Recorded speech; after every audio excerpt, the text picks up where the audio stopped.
목마른 사슴이 시냇물을 찾아 갈급해 하듯이 하나님을 갈급해 하는 낮은 마음들 위에 하나님이 생명수를 부어주실 줄 믿습니다. 오늘 말씀의 제목은 나를 이끌어 주시는 분이라는 제목으로 함께 말씀을 나누겠습니다. 지난 한 주 동안 한국에서는 지방자치단체장 선거가 열렸습니다. 모든 매스컴과 모든 국민들이 그 결과에 아주 숨을 죽이고 기다렸습니다. 이번에 그 지방자치단체장 선거를 보면서 박근혜 대통령의 백이 상당히 세구나라는 걸 한번 다시 또 느꼈습니다. 사실 이번에 한국의 정국이 세월호 사건 때문에 많이 흔들렸고 또 야당 정치인들이 많이 불안해했습니다. 그런데 박근혜 대통령 사진을 크게 찍어가지고 그것을 들면서 우리 대통령을 좀 도와달라고 이렇게 하니까 역전이 일어나더라고요. 그래서 여당 후보가 질 위기에 있었던 지역에서 여당 후보가 당선이 되더라고요. 그러면서 대통령이 이렇게 밀어주고 대통령이 이끌어준 사람들은 보면은 이렇게 어려움도 탁 이겨내고 이렇게 하는 거를 보면서 백 참 좋은 백이다 이런 생각을 했습니다. 여러분들 그렇게 좀 이끌어주시는 분이 좀 계십니까 주변에? 또 굉장히 유명한 거물급 정치인이 있으신가 보다. 인생을 살면서 힘들고 어려울 때마다 내 힘으로 할 수 없을 때 누군가 그렇게 힘 있는 자가 나를 좀 그 장애물을 훌떡 뛰어넘을 수 있도록 좀 확 이끌어주고 밀어주고 이러면 얼마나 참 사는 게 수월하겠습니까? 그런데 우리가 그런 사람이 없다고 하더라도 우리에게는 하나님이 계신 줄 믿습니다. 하나님은 임마누엘로 내가 너를 버리지도 아니하고 떠나지도 아니하고 내가 너와 함께 하겠다고 약속해 주셨습니다. 네, 오늘은 성령 강림 주일입니다. 오순절 다락방에 성령이 임하셨던 그 사건을 오늘 우리가 기념하며 우리의 가슴에도 우리의 교회에도 이 땅에도 그 성령이 바람처럼 불처럼 임하기를 간절히 소원하며 주님 앞에 드리는 예배의 시간입니다. 이 시간 우리가 상상의 날개를 펴고 2000년 전 그 예루살렘 그 다락방 속으로 그 제자들이 모여서 기도하던 그 현장 속으로 한번 들어가 보기를 원합니다. 어떻게 성령 강림이 이루어지게 되었는가? 먼저 성령 강림 사건에 어떠한 일이 배경에 깔려 있는가를 한번 생각해 보겠습니다. 사도행전 1장에 성령 강림 사건 이전의 배경이 나와 있습니다. 그것은 부활하신 예수님께서 40일 동안 지상에 머무시면서 제자들을 가르쳐 주신 것입니다. 그런 40일 동안 그 참 귀한 시간 아닙니까? 딱 40일 예수님이 지상에 계시고 승천을 하시는데 그 귀한 40일 동안 예수님은 제자들에게 무슨 내용을 집중적으로 말씀하고 싶어 하셨을까? 그것은 분명히 예수님이 생각하시는 아주 중요한 그런 내용일 텐데, 근데 오늘 사도행전 1장 3절을 보면 뭐라고 말씀하시냐면 예수님께서 40일 동안 제자들에게 하나님 나라의 일을 말씀하셨다, 이렇게 가르치셨다고 말씀하고 있습니다. 하나님 나라를 가르치셨구나 라는 것을 알 수 있습니다. 예수님이 이 세상에 계시다가 이제 하늘로 올라가시면서 제자들에게 가르쳐주고 싶고 남겨주고 싶고 하셨던 그 귀중한 메시지는 하나님 나라의 일이었습니다. 그 말씀을 하시면서 마지막으로 당부하신 말씀이 뭐냐면 너희는 예루살렘을 떠나지 말고 이곳에 머물러서 아버지께서 너희에게 주시겠다고 약속하신 그것을 기다려라. 이게 하나님 나라의 일을 말씀하시며 마지막으로 당부하신 것입니다. 아버지께서 주시겠다고 약속하신 것, 그건 매우 중요한 것이기 때문에 예수님이 그것을 기다리라고 한 것이죠. 그것이 무엇이죠? 바로 성령 하나님이십니다. 성령님이십니다. 그런데 제자들은 이 예수님이 말씀하시는 하나님의 나라를 온전히 잘 이해하지를 못했습니다. 제자들이 이해한 하나님의 나라의 개념은 어떤 것이냐면 이스라엘 민족의 나라가 회복되는 것이었습니다. 자기네 유대 나라, 로마로부터 해방이 되어서 자기네 나라가 정치적으로 독립하는 것, 그것이 하나님 나라라고 생각을 했습니다. 수천 년 동안 계속되어져 온 그 민족주의, 우리는 초슨 피플이다, 우리만의 구원, 거기에 제자들은 그 장벽을 넘어설 수가 없었던 것이죠. 그들을 향해서 예수님께서 사도행전 1장 8절에 아주 의미심장한 말씀을 하시고 이제 승천을 하십니다. 사도행전 1장 8절 말씀 같이 한번 우리 읽어보겠습니다. 시작. 오직 성령이 너희에게 임하시면 너희가 권능을 받고 예루살렘과 온 유대와 사마리아와 땅끝까지 이르러 내 증인이 되리라. 이게 제자들에게 주신 마지막 말씀이었습니다. 이 예수님의 말씀에 보면은 중요한 세 가지의 사실을 제자들에게 마지막으로 가르쳐 주시고 있는 것이죠. 첫 번째, 하나님 나라에 대한 너희들의 생각이 지금 너무나 편협하다, 잘못되었다라는 것을 가르쳐 주는 것입니다. 하나님의 나라는 이곳 예루살렘에서만 이루어지는 나라가 아니다.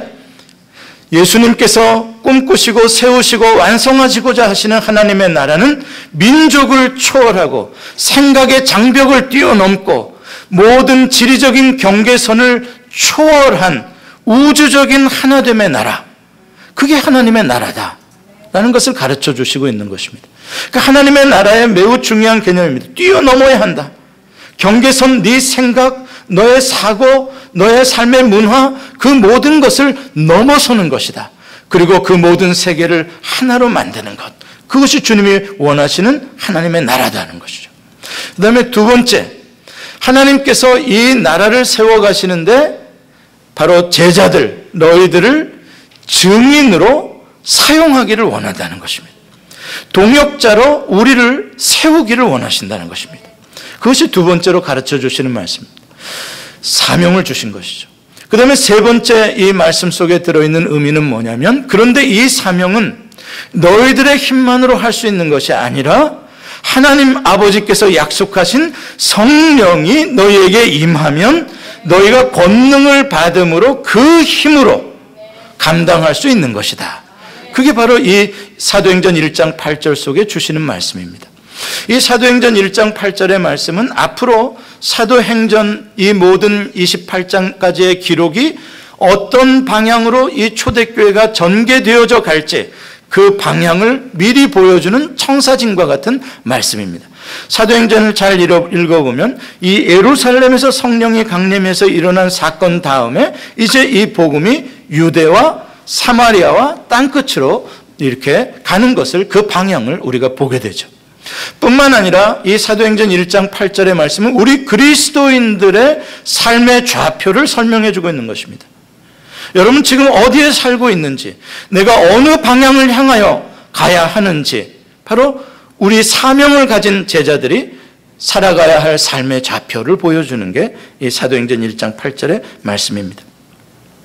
이 말씀을 하신 후에 예수님께서 제자들이 보는 앞에서 감람산에서 하늘로 승천해서 올라가십니다. 올라가시니까 이제 구름이 가려서 더 이상 보이지 않게 됩니다. 여러분들이 만약에 그 현장에 계시다면 어떤 표정을 지어야 맞겠습니까? 입이 쫙 벌어져야 되겠죠. 너무나 놀랍고 신비한 일 아닙니까? 예수님께서 부활하신 예수님이지만 부활의 몸이 있으셨지 않습니까?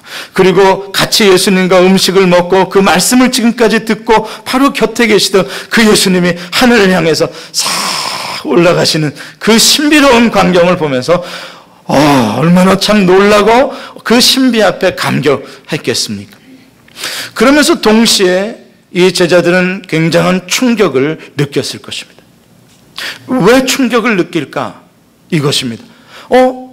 부활하신 예수님이 저렇게 가버리시면 그럼 우리가 어떻게 한단 말인가? 왜냐하면 제자들이 생각하는 하나님의 나라는 이런 개념이었습니다. 하나님의 나라는 누가 시작하고 하나님의 나라는 누가 세우고 완성하는가 할 때 제자들은 믿음이 좋아서 그랬는지 예수 그리스도께서 다 하실 거라고 믿었습니다. 예수님께서 그 하나님 나라를 시작도 하시고 세우기도 하시고 완성도 다 하실 거라고 믿었습니다. 어디에다가? 예루살렘에다가, 다윗성에다가. 그럼 자기들은 뭐 합니까? 예수님이 만들어준 하나님의 나라에서 나는 우의정, 나는 좌의정, 나는 영의정, 만들어주신 그 나라에서 우리는 영광만 누리고 혜택만 보면 될 거라고 생각했습니다. 근데 그 예수님이 지금 떠나버리시면, 아직 로마군이 저렇게 예루살렘을 지배하고 있는데 이 예수님이, 부활하신 예수님이 떠나버리시면 어떻게 나라를 만든단 말이야? 누가 만든단 말이야? 제자들로서는 충격이었습니다. 제자들은 함께 예루살렘에 들어가 모여서 이야기하기 시작합니다. 이게 무슨 의미냐? 왜 주님이 우리를 남겨놓고 이렇게 세상을 떠나가시느냐? 그렇다면 이제 우리는 어떻게 해야 하겠느냐? 그때 그 제자들의 생각과 그들의 결정과 그들의 삶의 방향을 정해 주었던 것이 주님의 말씀이었던 것입니다. 주님께서 하셨던 말씀, 너희는 예루살렘을 떠나지 말고 흩어지지 말고 낙심하지도 말고 아버지께서 주시겠다고 약속하신 성령님을 이곳에서 기다려라. 다 이해할 수는 없었지만 제자들은 그 말씀을 붙잡고 한 곳에 모여서 한 마음이 되어서 그 영을 기다리며 기도하기 시작했습니다. 오늘 읽은 사도행전 2장 1절에 보면은 바로 그들이 한 곳에 모여서 오직 기도하기에 힘썼다라는 것을 우리에게 말씀해 주고 있습니다. 누가를 보면은, 이 누가복음이나 아니면 누가가 기록한 이 사도행전을 보면 누가의 생각 속에는 우리 그리스도인들의 삶을 이끌어가는 그 생명력은 성령님으로부터 온다는 것을 누가는 굉장히 강조를 합니다. 그래서 예수님께서 사역을 시작하실 때 세례 요한으로부터 세례를 받으시고 요단강에서 올라오실새, 물에서 올라오실새 하늘이 열리고 예수님 위에 성령이 비둘기같이 임하고 그 다음 그 성령이 예수님을 이끌어서 광야로 가게 하시고 그 성령이 예수 그리스도로 하여금 메시아의 사역을 이어갈 수 있도록 그렇게 누가는 설명을 합니다. 그 가운데에서 다른 복음서와 달리 누가복음에서는, 다른 복음서는 그냥 세례받고 하늘이 열렸다라고 말하는데 누가복음에서는 기도하실 때에 하늘이 열리고 성령이 임했다 이렇게 말합니다. 그러니까 누가는 성령 충만함과 간절히 공동체가, 아니면 우리 자신이 그것을 사모하면서 기도하는 것과 매우 중요한 연관이 있다라는 것을 누가는 강조해주고 있는 것이죠. 그래서 오늘 본문에도 보면 성령 강림의 이 위대한 사건을 준비하는 배경에 성도들의 마음이 하나 되어서 뜨겁게 기도했었다라는 것을 말씀해 주고 있습니다. 그래서 우리가 성령 충만한 삶, 성령 충만한 교회가 되기 위해서 모이기를 힘쓰고 한 마음이 되고 기도해야 한다는 것이 얼마나 중요한 건지 모릅니다. 그래서 우리 교회의 캐치프레이즈가 말씀 위에 성령이 역사하는 교회인데, 제가 이 말씀을 준비하면서 하나를 더 추가해야 되겠다는 생각을 갖게 됐어요. 그게 뭐냐면 말씀과 기도 위에 성령이 역사하는 교회다.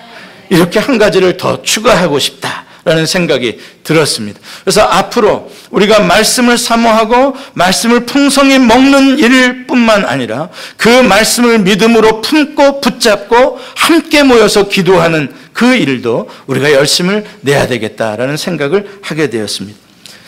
그렇게 제자들이 모여서 열심히 기도하는데 이제 10일 동안 열심히 기도했습니다. 그랬더니 이제 예수님 부활하신 날로부터 50일이 될 때, 오순절입니다. 오순이라는 말은 50이라는 뜻입니다. 50일이 되었을 때에 오늘 성경에 보면 호련히 하늘로부터 급하고 강한 바람 같은 소리가 불어오면서 그들이 앉아있는 온 집안에 가득하게 되었다라고 말합니다. 이것은 직접 그 방 안에 바람이 불었다라는 의미가 아니라 바람 소리가, 강한 바람 소리가 들렸다는 것이, 예를 들면은 이 애틀란타에서도 막 돌풍 같은 게 불 때가 있잖아요. 막 토네이도처럼 막 바람이 막 불 때, 막 이 나무도 막 쓰러지고 전선줄을 치고 막 이럴 때 보면은 집에서 가만히 우리 있을 때에도 바람 소리가 창문 밖에서 말이죠, 집을 감싸고 막 슈, 그러한 형태의 강한 바람 소리가 거기 있는 모든 제자들의 귀를 완전히 충만하게 감싸고 있었던 것이죠. 동시에 그들이 눈을 떠보니까 놀라서 불덩어리가 임해가지고 그 불이 싹 갈라지더니 성도들 머리 위에 그 불덩어리가 하나씩 혀의 모양으로 다 임하여 있는 것이 보이는 거예요.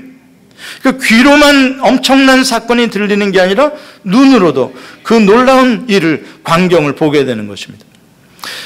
우리가 그 자리에 있다고 한번 상상해 볼 때 그 신비로운 소리와 그 신비로운 그 불빛을 보면서 성도들이 얼마나 감격하고 흥분하고 놀랐을까 우리가 알 수가 있죠. 자, 그렇다면 이 성령이 강림하는 이 사건에서 그 강림하는 모양들을 보면 우리에게 무엇인가 중요한 의미를 내포하고 있다는 것을 알 수가 있습니다. 첫째로 호련히 하늘로부터라는 단어입니다.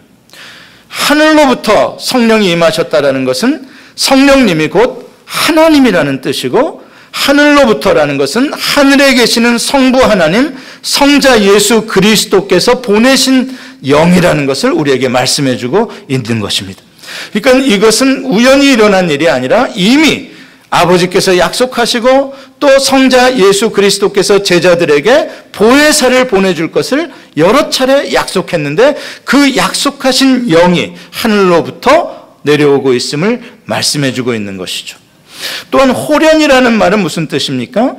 호련이라는 말은 제자들이, 사람들이 조종하고 통제할 수 있는 그러한 시간에서 일어나는 일이 아니라는 것입니다. 이것은 전혀 예상하지 못한 가운데 suddenly, 갑자기 일어난 일이라는 것이죠. 무슨 뜻입니까?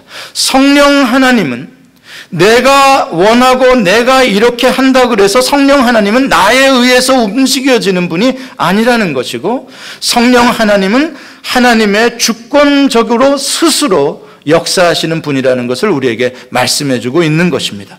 그래서 모든 사람이 다 방언의 은사를 받는 것이 아닙니다. 내가 주시옵소서 한다고 성령님이 똑같은 은사를 주시는 것이 아닙니다. 그것은 성령님의 주권적인 역사인 것이죠. 또한 오늘 성령의 강림을 보면은 바람과 그 다음에 불을 강조하고 있습니다. 바람과 불의 형상. 이건 뭔가 굉장히 상징적인 의미를 가지고 있죠. 우리가 구약 성경을 읽어보면 하나님의 임재가 나타날 때가 있습니다. 하나님의 백성 가운데 또 전쟁 가운데 하나님의 임재가 나타나는 장면들이 있는데 그 장면들의 공통점을 보면 바람과 구름과 불, 이런 것들로 하나님께서 임재하시는 것이죠. 그러니까 지금 이 바람과 불이 나타나고 있다라는 이 상징적인 표현은 하나님의 임재가 충만하게 그 사모하고 기도하는 성도들 가운데 하나님이 함께 해주고 계시다라는 것을 보여주고 있는 것이고, 성령님이 하나님이시라는 것을 증명해주고 있는 것입니다. 여러분, 바람을 한번 생각해 봅시다. 강한 바람이 불고 있다. 지금 이쪽으로 바람이 불고 있다. 그러면 여기에 있는 물체는 어떻게 되겠습니까? 여기에 있는 물체는 이쪽으로 날아가게 될 것입니다. 왜? 바람에는 방향성이 있고 바람에는 힘이 있습니다. 그래서 큰 나무도 넘어지지 않습니까? 그러니까 바람같이 성령이 임하신다는 건 매우 중요한 상징성을 가지고 있는데, 바로 앞으로 이 초대교회, 예수 그리스도 제자들의 이 공동체가 어느 방향으로 나갈 건지 성령님이 그 방향을 정하시고 그 방향으로 갈 수 있는 힘까지도 성령님이 불어넣어 주신다는 의미죠. 그게 바로 무엇이겠습니까? 이 예루살렘 초대 공동체가 예루살렘만이 아니라 온 유대와 사마리아와 땅끝을 향하여 가는 그 선교의 방향으로 성령께서 강한 힘을 주셔서 가게 하실 거라는 것이죠. 지금도 그렇습니다. 우리들의 인생의 삶도 누가 결정하겠습니까? 하나님께서 나의 삶의 방향을 결정하십니다. 어느 쪽으로요? 내 삶의 바운더리를 넘어서서 주의 복음을 땅끝까지 증거하는 증인의 삶의 방향으로 성령께서, 하나님께서 나를 인도하시기를 원하십니다.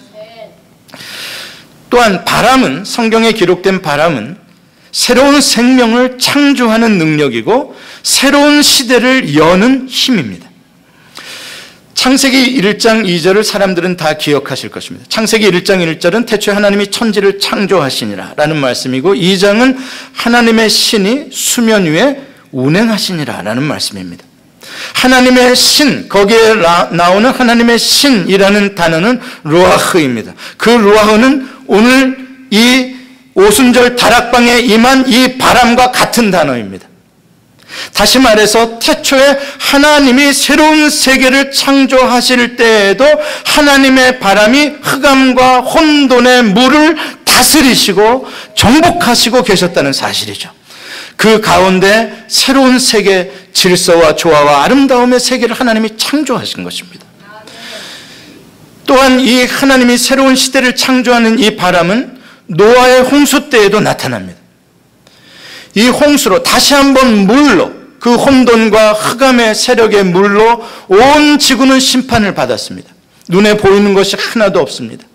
그 가운데 어떻게 다시 많은 땅이 드러나고 감람 잎사귀, 새 잎사귀가 나오고 다시 새로운 생명이 이 땅에서 솟아나는 새 시대가 열립니까? 하나님께서 노아와 그 안에 있는 가족들을 권념하사 저들에게 바람을 보내심에, 할렐루야, 바람을 보내심에 그 바람이 모든 물을 물러가게 하시고 새로운 땅을 드러나게 하셨습니다.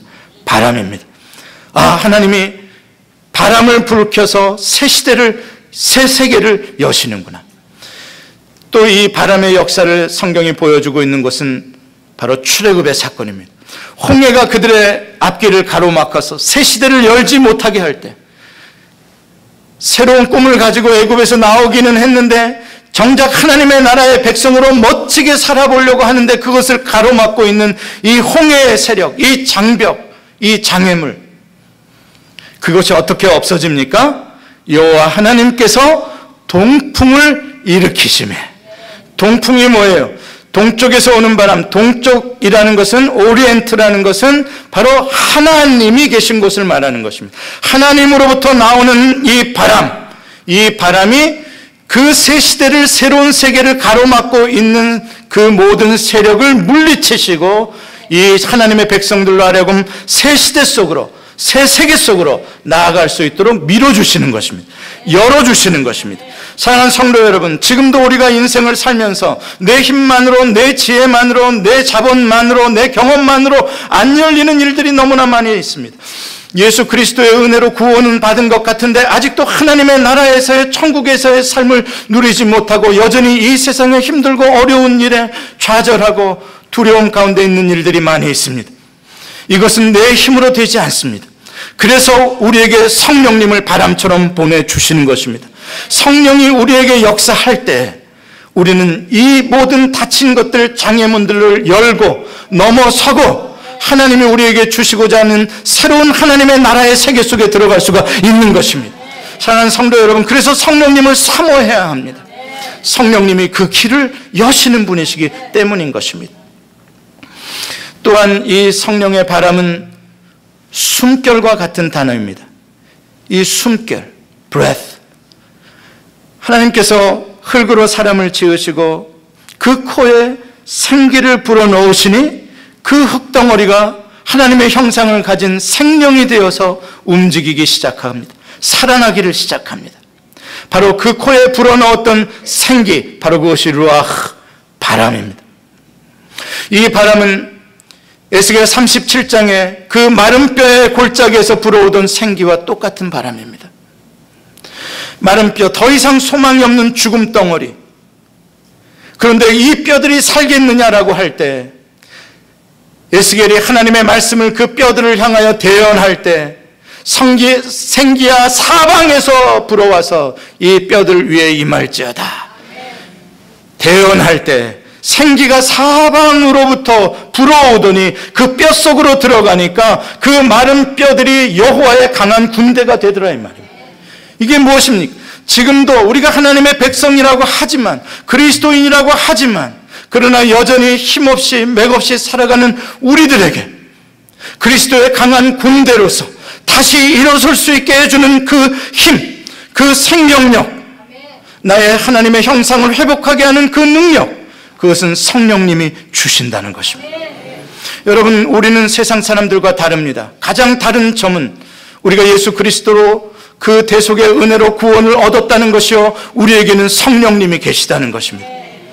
우리는 성령님이 계시지 않을 때 우리는 거룩한 삶으로 변화될 능력이 전혀 없는 존재입니다. 선을 행할 능력이 전혀 없는 존재입니다. 우리는 전혀 가능성이 없는 존재였습니다. 그러나 성령을 보내주심으로 말미암아 우리가 성령에 순종하기만 하면 성령님이 나를 바꾸실 수 있습니다. 나를 거룩하게 해주실 수 있습니다. 나를 일으켜서 나 같은 사람도 세계 선교의 쓰임을 받을 수 있게 해주십니다. 그게 바로 성령의 능력입니다. 다친 것, 막힌 것, 우리를 가로막고 있는 이 모든 것 주님의 생명력으로 다 여시고 우리를 다시 일어서게 해주십니다. 사랑하는 성도 여러분, 이 성령의 바람을 사모하기를 원합니다. 둘째로 오늘 성령이 나타나는 임재를 보면 불의 혀가 갈라지는 모양으로 임했다고 말합니다. 불입니다. 하나님의 임재가 나타날 때 불이 나타난다고 말씀드렸죠. 불이 가지고 있는 상징성이 무엇입니까? 파워입니다. 에너지입니다. 그리고 그것은 빛입니다. 권능과 빛입니다. 무슨 소리입니까? 바로 이 연약한 제자들이, 이 나약한 제자들이 성령의 권능, 듀나미스, 성령의 파워가 임할 때 저들의 삶은 온 유대와 사마리아 땅끝까지 갈 수 있는 선교사의 삶으로 바뀔 수 있다는 거예요. 권능의 삶으로 바뀔 수 있다는 것입니다. 그리고 그 복음을 살아낼 때, 그 복음을 누릴 때, 그 복음을 전할 때 이제 제자들은 세상의 빛이 되는 것입니다. 그리고 그들의 삶을 보며 어두움 가운데 있는 자들이 복음 앞으로 나오게 되는 것입니다. 여러분들 가운데 성령의 불이 임할 때, 여러분들의 삶 속에 성령의 불이 타오를 때 그 빛을 보고 세상 사람들이 복음 앞으로 나오게 된다는 말씀입니다. 이 장면은 시내산에서 늙은 모세가 하나님을 만나는 장면을 연상하게 해줍니다. 모세는 미디안 광야에 장인의 양을 치는 나이 80세의 늙은 목동이었습니다. 목동이라 그러니까 말이 안 돼요. 목자였습니다. 양치기였습니다. 그냥 그렇게 근근히 살다가 죽을 외로운 인생이었습니다. 이 80의 늙은 모세가 무슨 힘이 있으며 무슨 비전이 있으며 무엇을 위하여 살겠습니까? 그냥 여기저기 풀을 찾아 양떼를 이끌고 다니다가 그렇게 죽겠죠. 자, 그런데 그 모세에게 하나님이 어떻게 나타나셨나를 보십시오. 떨기나무에 불꽃으로 하나님이 나타나셨습니다. 떨기나무의 불꽃으로 하나님이 모세를 만나주시고 모세에게 위대한 사명을 주십니다. 그것은 구원의 사명입니다. 이 애굽에 죽어있는 이 백성을 끌어내라는 것입니다. 놀라운 사명입니다. 나 혼자 인생 살아가기도 버거운 모세에게 그 많은 백성들의 삶을 이끌어내라는 위대한 사명을 주십니다. 내가 어떻게 합니까? 모세가 하는 말이죠. 내가 어떻게 합니까? 내가 누구건데? 예, 모세는 할 수 없었습니다. 그러나 무엇입니까? 하나님께서 주시는 그 불의 능력, 하나님이 불로 임재하시는 그 능력이 모세로 하여금 가슴을 뜨겁게 다시 만들고 그 시내산에서 양떼 가운데 일어나서 이제 자기를 죽이려고 하던 애굽을 향하여 담대하게 걸어가는 것입니다. 이제 양치는 목자가 아니라 주님이 부르신 사명을 향해서 걸어가는 자가 되는 것입니다. 그리고 그를 가로막고 있는 모든 것들을 물리치며 바로를 대적하며 모세가 하나님 부르시는 사명을 이루는 것입니다. 할렐루야. 마찬가지입니다. 오늘 여기에 120명의 다락방에 모여있는 제자들은 어떤 사람들입니까? 대단히 위대한 능력을 가진 사람들이었습니까? 아닙니다. 불과 50일 전만 하더라도 예수를 모른다고 부인하던 사람들입니다. 도망치던 사람들입니다. 연약하기 짝이 없는 갈릴리의 어부들입니다. 그러나 그 모세와 같은 연약한 자들 위해 성령의 불이 임하니까 그들에게 두려움이 없어집니다. 인생의 목적이 달라집니다. 일어나서 담대하게 복음을 전하는 자들이 되었습니다. 그런데 그 불이 혀의 모양으로 임했다고 합니다. 왜 하필 혀의 모양일까요? 혀는 어떤 기관입니까? 우리 몸에서. 예, 말로써 의사 표현을 가능하게 하는 기관이 혀입니다. 아, 그렇다면 이 혀를 통해서 복음을 말하게 하고 이 혀를 통해서 하나님의 나라를 전파하게 하는 일을 감당하시게 하는구나라는 걸 우리가 짐작할 수 있습니다. 또 이 혀라는 기관이 우리 몸에서 가장 독특한 것이 무엇입니까? 독특한 건 내 말을 잘 안 듣는다는 것입니다. 이 몸의 모든 기관이 내 말을 비교적 잘 듣는데, 야, 손 너 내려가. 그럼 내려가는데, 이 혀는 내 말을 잘 안 듣습니다. 야, 말하지 마. 나한테 야, 말하지 마. 입 다물고 있어. 근데 또 말이 나옵니다. 야, 감사하는 말 해. 이제 오늘부터 감사하는 말 해. 근데 또 불평하는 말이 나와. 왜 내 마음대로 이 말이 안 되는지 이게 미스터리입니다. 내 건데, 내 몸인데. 그래서 성경에 혀를 다스리는 자는 성을 정복하는 것보다 더 훌륭하다라고 말을 하는 거죠. 혀를 다스리기가 그렇게. 그런데 그 혀가 성령의 말하게 하심을 따라 말하기 시작했다는 것은 무슨 뜻입니까? 성령님이 다스리기 시작했다. 내 의지로도 컨트롤이 안 되는 요상한 혀가 성령에 의해서는 지배가 된다는 것이에요. 여러분, 지금도 마찬가지입니다. 내 힘으로 나 이걸 하고 싶다 그런데도 안 되지 않습니까? 성령님께 맡겨보십시오. 성령님, 내 혀를 주장해 주옵소서. 성령님이 다스려 줄 줄 믿습니다. 이것은 무슨 뜻이냐면, 내 힘으로 컨트롤되지 않는 그 부분까지도 하나님이 내 인생 전체를 다스리기 시작하신다는 뜻이에요. 하나님이 나의 주인이 되신다는 뜻이죠. 이제는 더 이상 나의 의지로 나의 삶으로가 아니라 이제 하나님이 나를 통치하시고 하나님이 성령님이 나를 지배하시고 사는 삶이 열렸다는 것입니다. 사랑하는 성도 여러분, 이 혀를 가지고 우리가 하나됨의 말을 하기를 원합니다. 이 혀를 가지고 사랑의 말을 하기를 원하고 성령이 말하게 하시는 그런 말을 하기를 원합니다.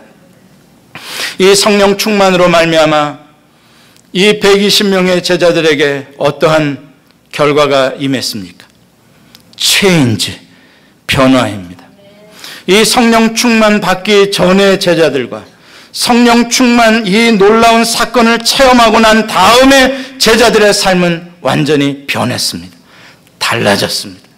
이제 그들의 삶은 하나님의 말씀이 지배하기 시작하고 성령님이 이끌어가기 시작합니다. 성령님이 그들에게 능력을 주십니다.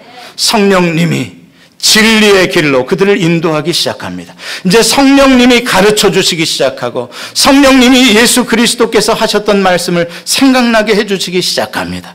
그리고 성령님이 세상이 줄 수 없는 하늘의 평안을 주기 시작합니다. 그러고 나니까 보통 같았으면 너무나 힘들면 쓰러져서 좌절하고 포기하고 끝났을 것 같은데, 성령님이 아니었으면 그대로 주저앉았을 것 같은데 다시 성령님이 힘을 주니까 또 일어납니다. 오뚜기처럼 다시 일어납니다. 예, 성령의 사람들입니다. 우리는 인간이기 때문에 어느 때는 좌절하고 쓰러질 때도 있습니다. 어느 때는 정말 앞길이 어디로 가야 할지 막막할 때도 있습니다. 그럼에도 불구하고 성령님이 도와주시니까 다시 길이 열리고 다시 방향이 잡히고 다시 일어나서 갈 수가 있는 것입니다. 성령님이 우리를 도와주시면 우리의 삶에 놀라운 변화들이 일어납니다. 그 예수를 모른다고 부인했던 베드로가 나가서 복음을 전하니까 그 날에 예수를 영접한 사람이 3,000명이 영접을 합니다. 베드로가 변했습니다. 이 제자들이 변한 것을 보고 15개국에서 오순절을 지키기 위하여 온 경건한 유대인들이 뭐라고 반응합니까? 저들이 다 놀라고 신기해하고 당황해하고 하는 말이, 이 어찌된 일이냐? 어떻게 이 사람들이 이렇게 변했냐? 어떻게 이렇게 신비로운 일이 일어나냐? 그들을 보며 놀라고 있습니다. 어떤 사람들은 꼭 이럴 때 안 좋은 소리 하는 사람들이 있어요. 세술에 취했다. 어쨌든 간에 변했다는 이야기입니다. 어쨌든 간에 변했다는 이야기입니다. 사랑하는 성도 여러분, 오늘 이 예배를 통하여 성령을 사모하는 이 사건을 통하여 우리의 삶에도 변화가 일어나기를 원합니다. 그동안에는 뭔가 답답하고 눌려있는 것 같고 짜증나고 했던 것들이 싹 물러가는 역사가 있기를 원합니다. 내 힘으로 안 됐던 것, 내 감정으로 조절이 안 됐던 것들 성령이 도와주시면 가능한 것입니다. 성령은 언제나 가능의 영입니다. 성령은 언제나 이루게 하는 능력의 영이신 것입니다. 사랑하는 성도 여러분, 그러므로 내게 능력 주시는 자 안에서 나는 모든 것을 할 수 있느니라 이것이 성령의 사람들의 고백인 줄 믿습니다. 뭐가 안 되는 것 같습니까? 안 될 것 같습니까? 답답한 것 같습니까? 예, 우리의 힘만 보면 절망일로 보일 수 있을 것입니다. 그러나 성령이 도우시면 되는 것입니다. 말씀을 맺습니다. 성령님은 하나님이 우리에게 주시는 최고의 선물이십니다. 하나님이 나와 함께 해주시겠다는 것입니다. 하나님이 나에게 능력을 주시겠다는 것입니다. 나에게 대통령의 백은 없을지 모르지만 하나님이 내 평생의 백이 되어주시고 내 삶을 이끌어 주시겠다는 것입니다. 그 나를 이끄시는 성령님, 그분을 사모하기를 원합니다. 그래서 이제 내가 가고 싶은 곳으로 다니지 말고 성령님이 이끄시는 곳으로 가기를 원합니다. 내 감정도 맡깁시다. 내 생각도 맡깁시다. 나의 하는 모든 일, 교회의 일도 성령님께 맡깁시다. 비록 사람은 잘못 판단할 수 있습니다. 비록 사람은 부족할 수 있습니다. 그러나 교회는 성령님이 이끌어 가시는 줄 믿습니다. 성령님께 부르짖읍시다. 한 마음으로 성령님을 구하십시다. 그러면 성령님이 우리를 변화시키실 것이고 성령의 방향으로 갈 수 있는 힘을 주실 줄 믿습니다. 사랑하는 성도 여러분들, 여러분들의 삶의 방향이 지금 답답하십니까? 아니면 장애물이 있습니까? 아니면 어떠한 한계를 벗어나기 어려운 그러한 고난들이 있으십니까? 성령님을 사모하십시다. 그러면 성령님이 여러분을 도와주십니다.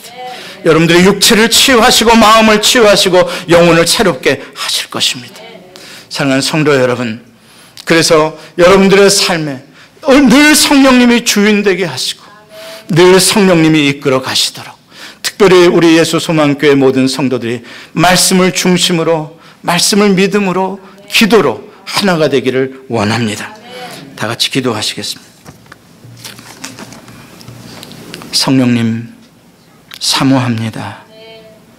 성령이 없이 내 힘으로 하려고 할 때 우리가 얼마나 많이 쓰러졌는지, 좌절했는지 주님 다시 한번 기억하며 오늘 이 성령 강림 주일을 맞아 내 인생의 주인은 성령님이시고 성령님이 이끌어 주심을 믿으며 다시 일어서기를 원합니다.